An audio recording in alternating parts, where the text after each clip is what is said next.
隨住台海局勢嘅日益複雜，日本某啲政客頻頻喺台灣問題上發表不當言論，甚至公開聲稱要協防台灣。呢一啲言論唔單止嚴重干涉中國內政，更觸碰咗中日關係嘅政治底線。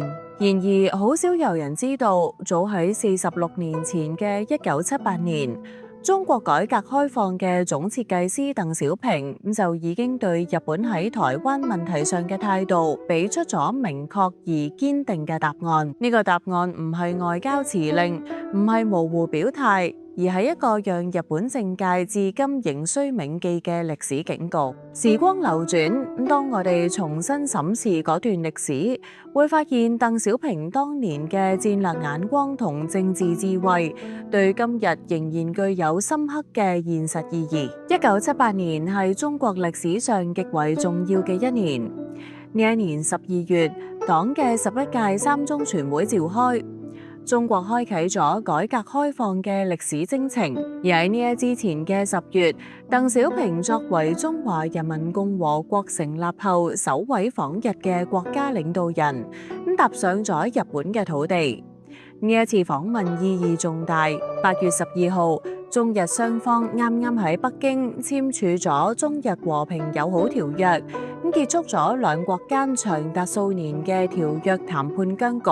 鄧小平此行嘅主要目的就係喺東京互換條約批准書，正式確立兩國和平友好關係嘅法律基礎。然而喺中日關係看似走向友好嘅表象下，台灣問題始終係一個繞唔開嘅敏感話題。當時嘅台灣地區喺日本有大量投資同埋人員往來。日本國內嘅部分政界人士同台灣當局保持住密切聯繫，更令人擔憂嘅係，個別日本政府官員甚至公開參加台灣方面舉辦嘅活動。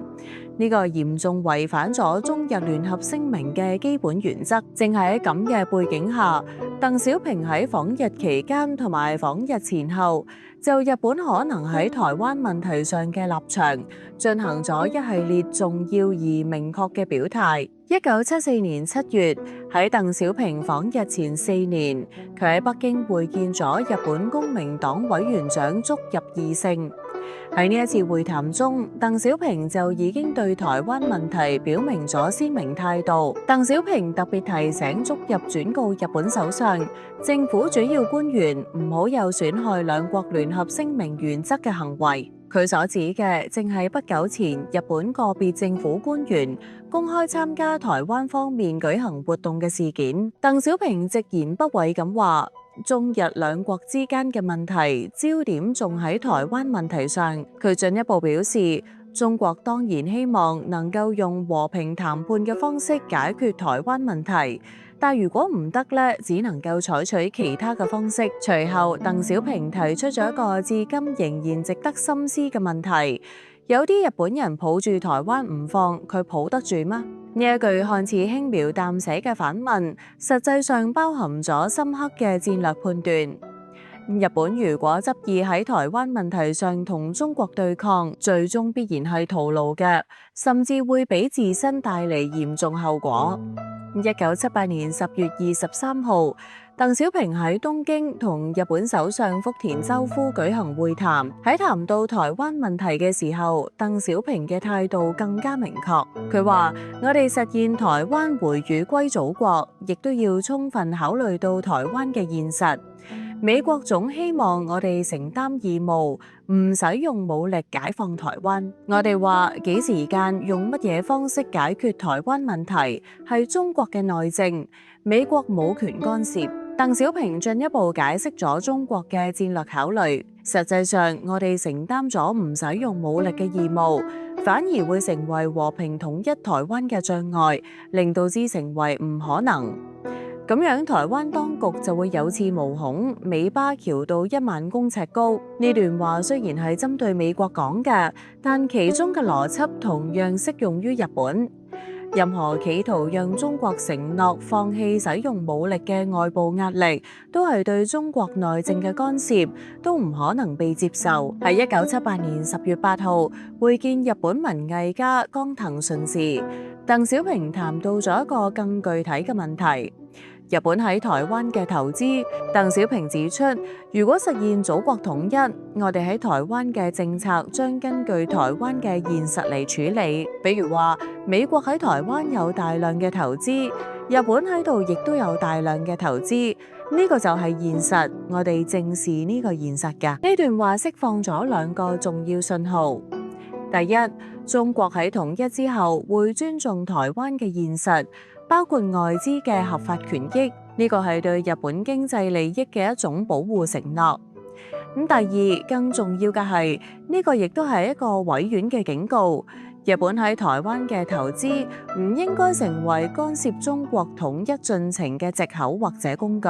中國會保護合法投資，但前提係不得以此干涉中國內政。要理解鄧小平點解喺1978年對日本如此明確咁表態，我哋需要了解當時中國對台政策正在經歷嘅重大轉變。從1978年10月起，鄧小平已經開始喺內部講話中使用台灣歸回中國嘅提法，唔再提解放台灣。呢個係一個具有歷史意義嘅轉變，標誌住中國對台政策從強調軍事手段轉向強調和平方式。1979年1月1日，亦即係中美建交嘅同一日，全國人大常委會發表咗著名嘅告台灣同胞書，正式提出和平統一嘅方針。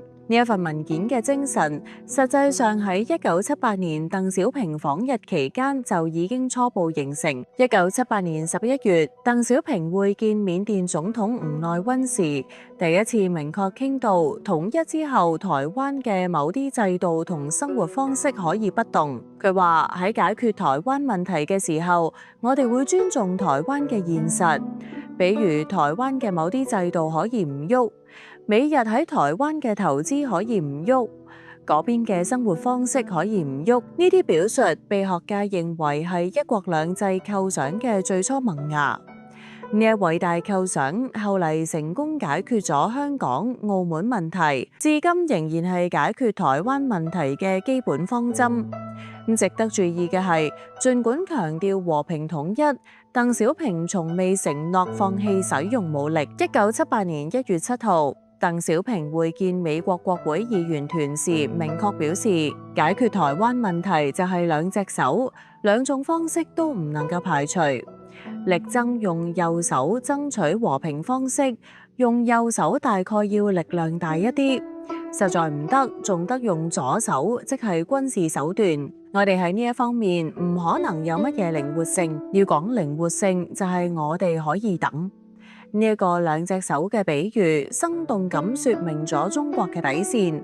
和平統一係首選，但絕不排除使用武力。任何外部勢力，包括日本，都唔應該誤判中國嘅決心。中日兩國有住特殊而複雜嘅歷史關係。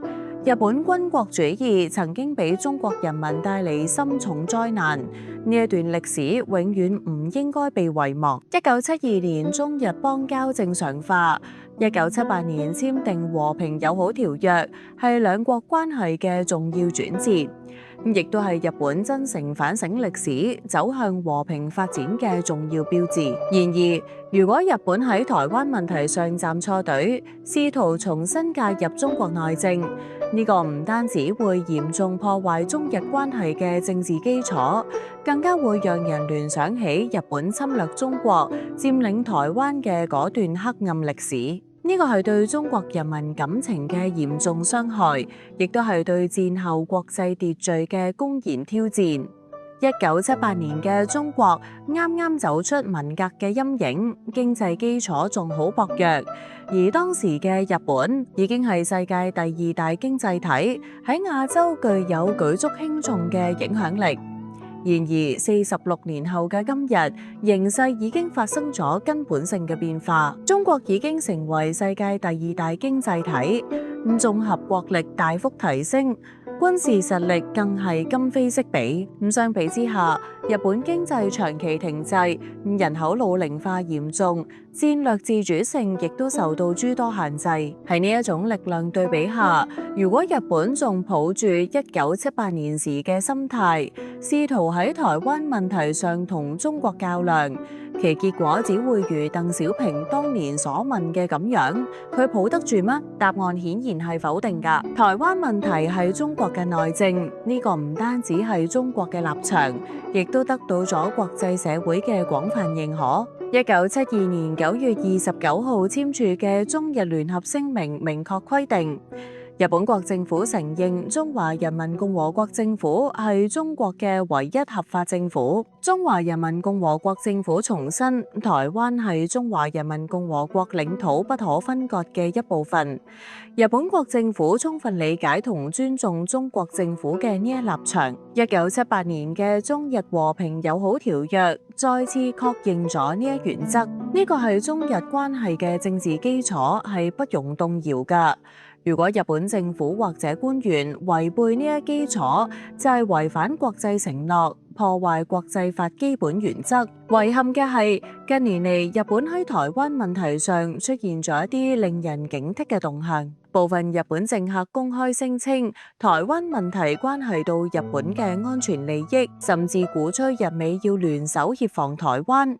日本自衛隊加強咗同台灣地區嘅非官方接觸，喺釣魚島等問題上亦都不斷挑釁。更有甚者，個別右翼政客竟然公開為日本侵略歷史翻案，美化殖民統治。呢啲動向如果唔加以壓制，必將嚴重損害中日關係，把兩國關係引向危險嘅方向。更重要嘅係，日本需要認識到，台灣問題唔係可以討價還價嘅外交籌碼，而係關係到14億中國人民核心利益嘅重大原則問題。喺呢個問題上，中國冇任何妥協嘅餘地。回顧鄧小平46年前嘅表態，我哋可以從中汲取豐富嘅戰略智慧。鄧小平喺台灣問題上始終堅持一個中國原則，呢個係底線，絕不動搖。但喺具體政策上，佢又表現出高度嘅靈活性同埋現實主義，提出一國兩制嘅創造性構想，充分考慮台灣嘅現實情況。呢一種原則嘅堅定性，同策略嘅靈活性相結合嘅方法，至今仍然係我哋處理台灣問題嘅基本遵循。鄧小平深知，要解決台灣問題，歸根結底要靠國家嘅綜合實力，因此佢全力推動改革開放，以經濟建設為中心，喺和平環境中發展自己。46年嚟，中國嘅發展成就舉世矚目，綜合國力顯著增強。正係呢一種實力嘅增長，令到我哋今日有更大嘅底氣同信心推進祖國統一進程。鄧小平喺同日本、美國等國打交道嘅時候，既堅持原則，又善於說理，爭取國際社會對中國立場嘅理解同支持。佢明確話俾呢啲國家知，統一之後會保護佢哋嘅合法權益，會實行特殊政策，從而減少咗外部阻力。同時，佢亦都明確警告，任何干涉中國內政嘅行為都唔會得逞，試圖阻撓中國統一嘅勢力必將失敗。企喺今日嘅時間節點上，我哋有必要再次重申鄧小平46年前俾出嘅答案，並向日本提出以下忠告：第一，台灣問題係中國內政，日本應該嚴格遵守中日聯合聲明同埋中日和平友好條約嘅承諾，唔以任何方式介入台灣問題。第二，日本嘅真正利益在於同中國保持友好關係，共同發展，而唔係追隨某啲大國嘅戰略，喺台灣問題上充當棋子。歷史已經證明呢條路走唔通。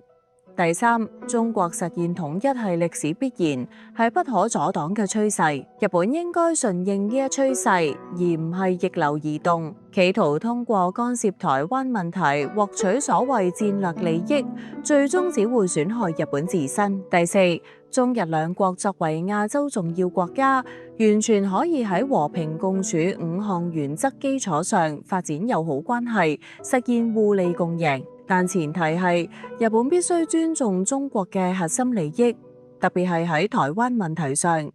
46年前，鄧小平在訪日期間就台灣問題俾出嘅答案，至今仍然迴盪喺歷史嘅天空。呢個答案簡明而堅定：台灣問題係中國內政，幾時以何種方式解決，由中國人民自己決定。任何外部勢力都不得干涉。今日當我哋重溫呢一段歷史，不禁要問：日本係要繼續走和平發展嘅道路，定係要重蹈歷史覆轍？係要維護中日友好嘅大局，定係要喺台灣問題上火中取栗？答案其實好清楚，正如鄧小平當年所問。有啲日本人抱住台灣不放，佢抱得住咩？歷史已經俾出咗答案，現實亦都將會繼續驗證呢個答案。中國實現完全統一係歷史必然，係民族大義，係14億中國人民嘅共同意志。任何企圖阻撓呢一進程嘅力量，都必將被歷史嘅車輪碾得粉碎。我哋奉勸日本政界嘅有識之士，認真重溫鄧小平46年前嘅警告，深刻理解其中嘅戰略智慧同歷史意義，喺台灣問題上保持清醒頭腦，做出正確選擇。只有咁樣，中日關係先至能夠行穩致遠，兩國人民先至能夠世代友好。歷史唔會重演，但係總係壓住相似嘅穩腳。46年前鄧小平嘅答案，今日依然有效，未來亦都將會繼續有效。呢個唔係威脅，而係歷史嘅必然邏輯；唔係傲慢，而係對基本事實嘅陳述。